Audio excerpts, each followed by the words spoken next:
July August 2024। বাংলাদেশের ইতিহাসে লেখা হয় এক নতুন অধ্যায়। পতন ঘটে স্বৈরাচার হাসিনার। জুলাই আগস্টের সেই আন্দোলনে শহীদ হন বিএনপির 400-রও বেশি নেতাকর্মী। কয়েক হাজার বিএনপির কর্মী সমর্থক আহত হয়েছেন, পঙ্গুত্ব বরণ করেছেন। এ থেকে স্পষ্ট হয় রক্তে ভেজা গণ অভ্যুত্থানে বড় ভূমিকা রাখে বিএনপি। বছর ঘুরে আবারও চলে আসছে স্মৃতিময় রক্তাক্ত সেই জুলাই আগস্ট। বর্ষপূর্তিতে বিএনপি নিচ্ছে তাৎপর্যপূর্ণ কর্মসূচি। ছাত্রদলের আলোয় আলোয় স্মৃতি সমুজ্জ্বল অনুষ্ঠানের মাধ্যমে আনুষ্ঠানিকতা শুরু হবে। 30 জুন রাত 12টার পর শহীদদের প্রতি শ্রদ্ধা জানিয়ে কর্মসূচি হবে কেন্দ্রীয় শহীদ মিনার প্রাঙ্গণে।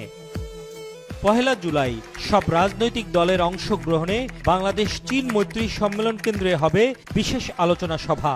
শিরোনাম গণ অভ্যুত্থান 2024, জাতীয় ঐক্য ও গণতান্ত্রিক অভিযাত্রা। প্রধান অতিথি হিসেবে যুক্ত থাকবেন বিএনপির ভারপ্রাপ্ত চেয়ারম্যান তারেক রহমান। 3রা জুলাই সারা দেশব্যাপী রক্তদান কর্মসূচি। 5 জুলাই ধানমন্ডি ক্লাব মাঠে বিশেষ ফুটবল টুর্নামেন্ট। 9 জুলাই স্বৈরাচার হাসিনা আমলের মানবাধিকার লঙ্ঘন নিয়ে বিশেষ সেমিনার। 12 জুলাই ছাত্রদলের শহীদ পরিবারের সঙ্গে কথা বলবেন বিএনপির ভারপ্রাপ্ত চেয়ারম্যান তারেক রহমান। 15 জুলাই ছাত্রদল টিএসসিতে আয়োজন করবে বিশেষ সভা, যার শিরোনাম গণ অভ্যুত্থানের মাগ বদলের দিন। 16 জুলাই শহীদ ওয়াসিম ও শহীদ আবু সাইদের স্মরণে চট্টগ্রাম ও রংপুরে হবে ছাত্র সমাবেশ। 17 জুলাই আন্দোলনে শহীদ ছাত্রদের স্মরণে ঢাকা বিশ্ববিদ্যালয়ের টিএসসিতে হবে স্মরণ সভা। 18 জুলাই শুক্রবার সারা দেশে শহীদদের স্মরণে দোয়া মাহফিল, কালো ব্যাজ ধারণ ও মৌন মিছিল হবে। 19 জুলাই বসুন্ধরা কনভেনশন সেন্টারে বেসরকারি বিশ্ববিদ্যালয় শিক্ষার্থী ও শিক্ষকদের সমাবেশে যুক্ত থাকবেন তারেক রহমান। 20 জুলাই শহীদদের নামে সারা দেশে বৃক্ষরোপণ কর্মসূচি। 21 জুলাই গণ অভ্যুত্থানে পেশাজীবীদের অবদান নিয়ে আলোচনা সভা। 22 জুলাই ফ্যাসিবাদ বিরোধী আন্দোলনে নারীদের অবদান। 23 জুলাই শাহবাগে মোমবাতি প্রজ্বলন।